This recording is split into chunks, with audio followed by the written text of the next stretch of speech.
तुम्हारा नंबर तो आज भी है मेरे पास, पर फिर भी मैं अब तुमसे बात नहीं कर पाता। सच कहूं तो तुमसे दूर होना मैंने कभी नहीं चाहा था, पर काश मैं किसी तरह तुम्हारे इस ख्याल को भी बदल पाता। कितनी बार मैंने रोकने की कोशिश की तुम्हें, मगर मैं चाहकर भी तुम्हें रोक नहीं पाया। मैंने तो कभी कोई कसर नहीं छोड़ी थी तुम्हें चाहने में, पर फिर भी पता नहीं ऐसी कौन सी कमी रह गई जो मैं पूरी ही नहीं कर पाया।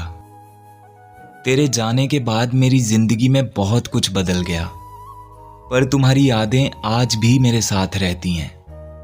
मैं जब भी कभी तुम्हें भूलने की कोशिश करता हूं, तो हर बार मुझे तुम्हारी कोई स्टोरी दिख ही जाती है। तुमसे बात करने की हसरत कभी खत्म नहीं हुई मेरी, पर अब शायद तुमसे बात करने का मुझे कोई हक नहीं। तुमने अपनी जिंदगी से तो बड़ी आसानी से निकाल दिया मुझे, मगर आज भी तुम्हारा नंबर मेरी फोन बुक से हटा नहीं। हाँ, कभी कभी मेरा भी बहुत मन करता है तुम्हें मैसेज करने का, लेकिन अब पता नहीं क्यों वो बात नहीं बन पाती है।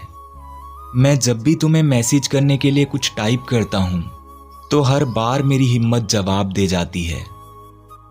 हर बार मैं मैसेज टाइप तो कर लेता हूं, मगर तुम्हें कभी भेज नहीं पाता। मैं जानता हूं तुम अब आगे बढ़ चुके हो अपनी जिंदगी में, पर ये जो मेरा दिल है ना, वो इस बात को समझ ही नहीं पाता। तुम्हारा नंबर तो आज भी है मेरे पास, पर अब चाहकर भी मैं तुमसे बात नहीं कर पाता।